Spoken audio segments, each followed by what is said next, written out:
Buenas, mis jóvenes Padawan, bienvenidos a mi canal. Hace rato que no lo actualizo y bueno, voy a demorarme en actualizar debido a los problemas que todos sabemos, ¿no? Y el que no lo sepa, bueno, soy cubano y vivo en Cuba. Y entonces, entre los cortes de luz y los problemas para la conexión a internet, es bastante complicado llevar un canal, ¿no? Además de la vida diaria. Y bueno, mi canal realmente tiene suficiente contenido y a veces me quedo en blanco con los contenidos en cuanto a que hablar, pues realmente no me gusta eh, hablar, hablar por gusto, ¿no? Entonces, esta vez vamos a hablar de un tema que estuve viendo hace poco, un tema del cual yo no había reflexionado. Yo generalmente, mucha gente me dice que solamente hablo mucho de ciencia ficción y hablo poco de fantasía, ¿no? De fantasía. Creo que he hablado bastante de los arquetipos de la fantasía. Entonces, vamos a hablar un poco de la fantasía, concretamente de la fantasía heroica, y vamos a hablar de los sistemas de magia.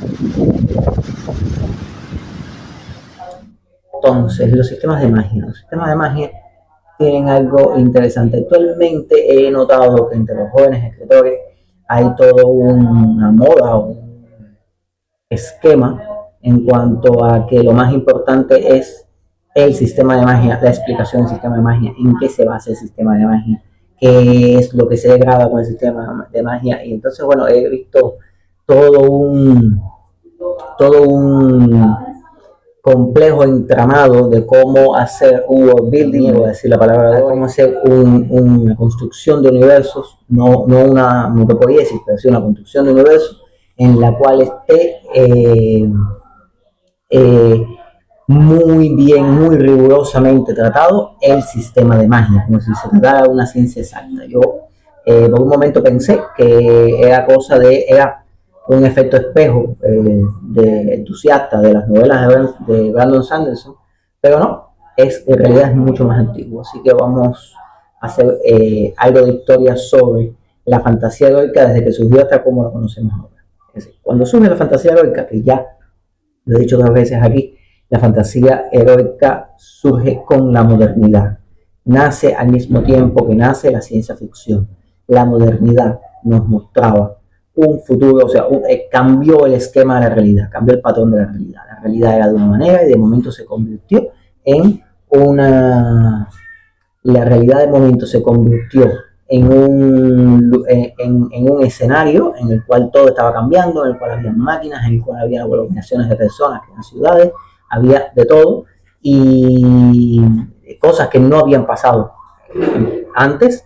Y entonces surgen dos tipos de literatura, dos tipos nuevos de hacer literatura, dos maneras nuevas de hacer novelas y de hacer cuentos.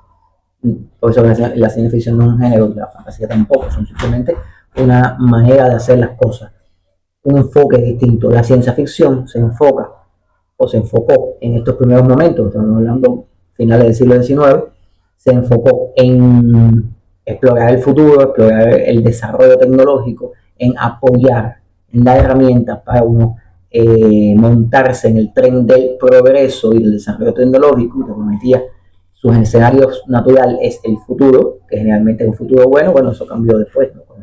Con las distopías, la Segunda Guerra Mundial. El siglo XX fue catastrófico, interesante desde el punto de vista artístico. Ahora bien, la fantasía surge como lo contrario, surge como un movimiento nostálgico del pasado, cuyo escenario natural era el pasado, pero un pasado arcaico, un pasado prácticamente mitológico. De hecho, se apoyaba mucho en los mitos, sobre todo los mitos occidentales. Entonces, este pasado mitológico, este tipo de, de forma mitológica que existía,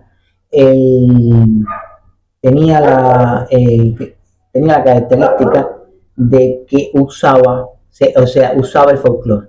Es decir, idealizaba dos cosas que tenían que ver con la realidad y que también tienen un paralelismo con la ciencia ficción. Que es, ¿qué problema tenía la realidad en ese momento? Tenía el problema de que las personas, o sea, el capitalismo estaba comenzando, el capitalismo industrial estaba comenzando, por lo tanto, los dueños de las fábricas comenzaban a explotar a sus trabajadores, los trabajadores, las personas de abajo también, o sea, la fábrica se llenaba la fábrica no, perdón, las ciudades se llenaban de muchas personas, aumentaba la delincuencia, aumentaba el crimen, los valores morales tradicionales se perdían.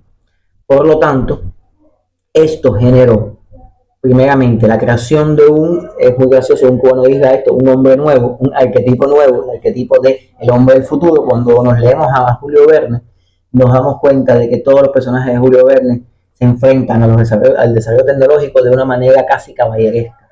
No son exactamente caballerescos, sino que son entusiastas del futuro.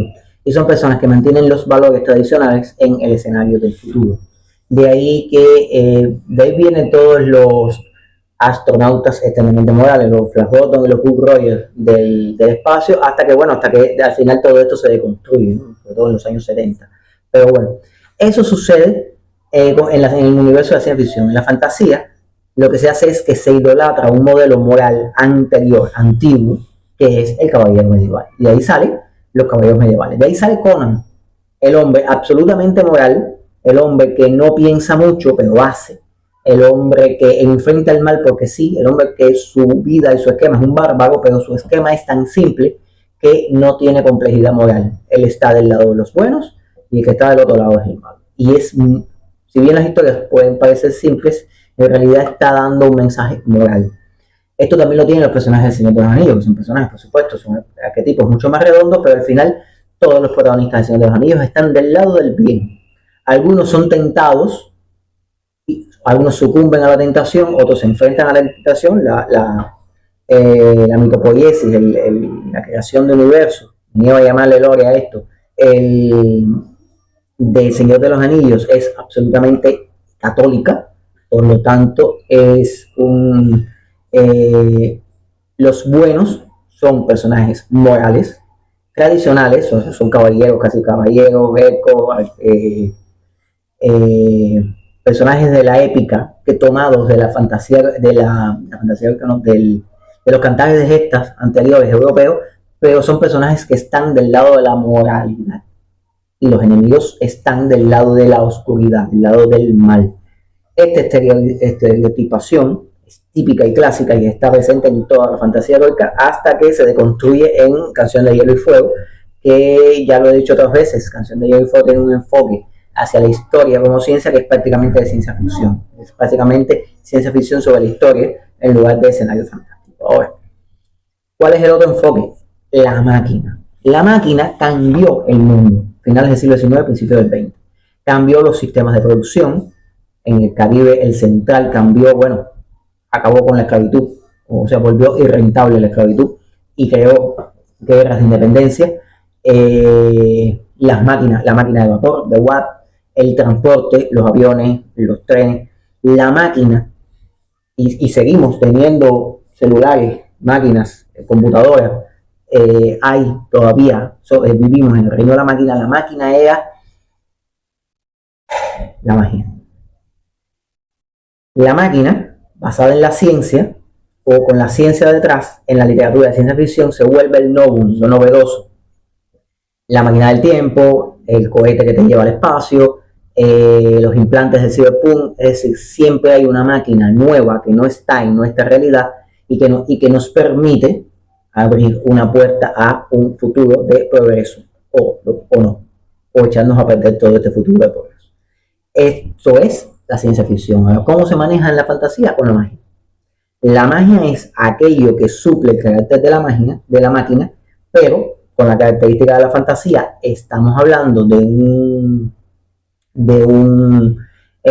unas historias que son nostálgicas por lo bueno del pasado. Por lo tanto, es la magia tradicional. ¿Cuál es el sistema mágico de los hechiceros de Conan? Nunca lo decimos. Eso, un sistema mágico. Tiene muchos flechazos culturales con el antiguo Egipto, con los celtas, el universo world building es el de Lovecraft.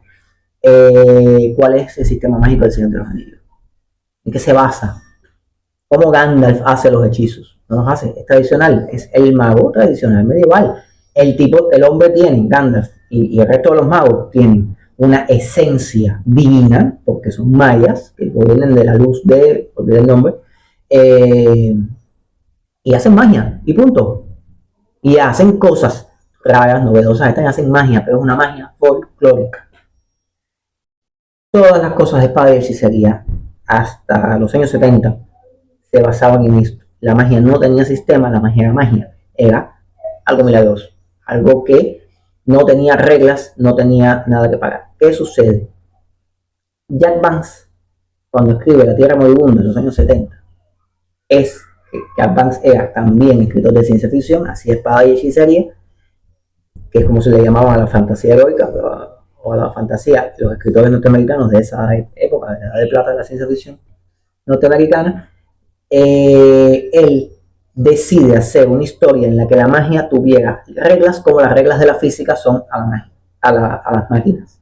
Y entonces crea un sistema mágico en el cual, por obra y gracia a las leyes de conservación de la física, también hay un tipo de equilibrio o de leyes de conservación. Es decir, yo hago un hechizo, por lo tanto yo estoy sacando energía o algo de algún lugar, y entonces quito eso de algún lugar y se compensa de alguna manera, y entonces cuando yo hago el hechizo olvido el hechizo ese en concreto. O sea, hay un coste de hacer la magia. Esto viene de un principio completamente físico que se aplica a las máquinas, es decir, no existe el perpetuum mobile, no existe el móvil perpetuo, porque siempre hay algo de energía que, o sea, hay que cumplir con las leyes de la termodinámica, y algo de energía pasa al sistema. Esta idea de leyes de conservación, de las leyes de la física generales, se aplica al sistema mágico, y esto gustó mucho, pero no gustó mucho tanto en el mundo literario como en el mundo de los juegos de mesa, de los juegos. No existían videojuegos en aquel momento, pero sí Gary Gygax estaba haciendo Mazmorras y Dragones. A Gary Gygax le gustó mucho esta idea de la mágica. ¿Por qué? Porque se aplicaba perfectamente al juego que le estaba haciendo, al juego de rol. ¿Por qué? Porque había un coste, porque es jugable esto. Y crea en maná. Hay un coste de maná. Cuando se te acaba el maná no puedes hacer hechizos, y esto le da jugabilidad y además hace que el mago no tenga el Deus Ex Machina de hacer la magia que quiera, sino que puede enfrentarse a personajes que son caballeros, el otro arquetipo de la fantasía heroica que estamos viendo. Entonces, hemos visto que es el clásico, el iniciático de la fantasía heroica. Entonces, esto se hizo eco en la fantasía heroica posterior. La fantasía heroica posterior usó el coste de la magia y el sistema mágico, o sea, le aplicó ciencia, inventada por supuesto, a estos sistemas mágicos. El non plus ultra de esto es Brandon Sanderson, el cual no hablaré en este canal. Simplemente diré que se llegó a un punto en el cual las historias, narrativamente, dramatúrgicamente, no tenían ningún objetivo. La historia era simple, o no había historia, pero el sistema mágico era maravilloso. Cuando uno quiere encontrar este tipo de forma de hacer las cosas, simplemente a la persona que viene muy entusiasmada con este libro de magia, está buenísimo, y además es una saga de 113 libros, usted le pregunta, ¿de qué trata? Si la persona empieza a decir de un muchacho que conoce a una mujer y se enamora, y entonces entra en una academia de magia y sigue para allá y o encuentra un objeto extraño y tiene que llevarlo a algún lugar, está narrando una historia. Pero si te dice, trata de unos magos que usan el caos y entonces hacen este sistema, y a partir de ahí hay 3 horas de explicaciones, como si estuviera hablando de mecánica cuántica, ese sistema, esa novela está vacía, esa novela es solamente sistema mágico. Porque la persona ni siquiera recuerda qué es lo que pasa. La persona, el goce, y obvio, no estoy criticando este tipo de forma, el goce de este tipo de literatura está en desentrañar qué es logrado, lo cual pasó con la ciencia ficción dura de una época, que ya había que saber mecánica cuántica de antemano, o de mecánica celeste de antemano, para leerse algunas novelas de ciencia ficción. Y la novela de ciencia ficción básicamente basaba en un planeta que tiene tal característica y es de no sé qué y no sé qué más, y es una estrella que está colapsando, y no había historia. Ojo, este es uno de los caminos del mal de la ciencia ficción y la fantasía, en mi opinión. Es verdad que tienen un público, es verdad que hay un público con mucho goce, pero yo pienso que esto es como lo es a la literatura negra, el noir, el policíaco, la novela problema. La novela problema se basa en el problema y todos los personajes son planos, tal vez menos en Lupin es más redondo, y tal vez el Poirot es bastante redondo, pero toda la riqueza del policíaco y del noir de todos estos años se pierde en lo primero que se escribió, que era la novela Problema, el personaje, el detective que se la sabe toda, y lo importante es cómo ocurrió el crimen, o quién es el asesino y cómo lo hizo, en lugar de entrar un poquitico más en la historia de por qué el crimen, qué sucedió, qué detalles sociales existe, cómo sucede en el policíaco moderno. Entonces, hay un goce, sí, a todo el mundo le gusta Sherlock Holmes, a mí me gusta todavía Sherlock Holmes, y a mucha gente le gusta Brandon Sanderson, a mucha gente le gusta Brandon Sanderson, y le gusta ese tipo de fantasía. Pero, primera, no es el único camino. Y segunda, no puedes afectar, no debes, la buena literatura no debe afectar, aunque a un público le guste, la buena literatura no debe afectar la trama, dramatúrgicamente hablando, la historia no debe perder ante la reconstrucción del universo, me niego a decirlo hoy. Entonces, existen novelas actualmente que se van de ahí y que han hecho un regreso a una fantasía tradicional. Esto comienza con J.K. Rowling. ¿Cuál es el sistema mágico de los magos de J.K. Rowling? El sistema mágico tradicional, es decir, son los magos y las brujas tradicionales de Inglaterra. Lo hace extensivo a toda Europa, pero siguen siendo los magos y las brujas tradicionales. No hay un sistema. Los seres mágicos también son seres folclóricos y tradicionales, salvo el Medentor. Es decir, J.K. Rowling fue la primera que empezó a hacer historias en las cuales lo importante no era el sistema mágico, sino los problemas que tenían los magos. Y el sistema mágico tenía una referencia tradicional. Hay cosas dentro de Harry Potter que los británicos entienden y que los europeos entienden mejor que nosotros porque tiene que ver con su cultura. Del mismo modo, el brujo de Witcher de Sapkowski no tiene es un poco más complejo, pero tampoco tiene páginas y páginas hablando del sistema mágico. Tiene un coste, tiene todavía esta cosa de ciencia ficción, tiene toda una complejidad en cuanto sí explica el sistema mágico, pero es una magia tradicional, es una magia, es más simple y es más importante lo que hacen los personajes. Por lo tanto, hay en la narrativa moderna, en la fantasía heroica moderna, por decirlo así, aunque toda narrativa de fantasía heroica es moderna, realmente, pero bueno, la de este siglo, podemos decir, tiene también, no solamente es exceso de gusto y regusto por sistemas mágicos, sino un gusto por volver a la magia, o usar la magia como una nostalgia de lo tradicional y lo folclórico. Y ahí caemos en América Latina y en África. La ciencia ficción que se hace, la ciencia ficción de futurismo africano o African Futurism, o como se llame, o afrocentrada, o como queramos llamarla, no la ciencia ficción, sino la fantasía, las fantasías escritas por africanos, por autores africanos, o por afrodescendientes, o por personas de la diáspora, pero que están centradas en África, usan sistemas tradicionales de magia. Es decir, usan referencias a sistemas tradicionales, a formas de hacer la magia que son tradicionales, pero que no son sistemas de magia inventados, porque esta fantasía ya no busca idealizar el pasado, esta fantasía busca volver a chocar con la identidad, volver a recuperar una identidad que la globalización y la colonización nos han hecho perder. Y lo mismo pasa con mucha fantasía escrita en el Caribe y en América Latina, en la cual hay sistemas mágicos tradicionales que están aflorando y no son sistemas mágicos inventados, simplemente son magia que se introduce en el cuento de magia y hechicería de fantasía heroica o del tipo de fantasía moderna o de gótico tropical que se está haciendo, magia que se introduce que hace una referencia a sistemas mágicos religiosos reales tradicionales, ya sea originarios de las culturas indígenas o ya sea provenientes también sistemas africanos de la diáspora africana. Es decir, el sentido de la magia aquí no está en el goce lúdico de ver un sistema mágico complejo inventado por mí, sino mostrarte, abrirte una puerta a un sistema tradicional folclórico que existía. Es un regreso un poco al Señor de los Anillos, a la magia como el Señor de los Anillos, a la magia como Harry Potter, pero al mismo tiempo mostrándole al público global, mostrándole un sistema mágico local, un sistema religioso local, una cultura, un sistema cultural, una creencia y una cultura local que no que la globalización y la colonización se esfuerzan porque desaparezca. Y sin embargo, la fantasía, en los términos modernos que conocemos, puede ayudar a que no se olvide. Y esto me parece que es maravilloso.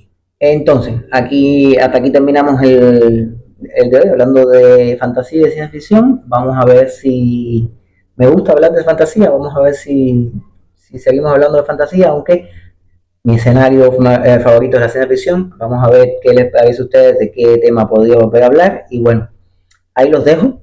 Ya tienen la idea y yo sigo escribiendo.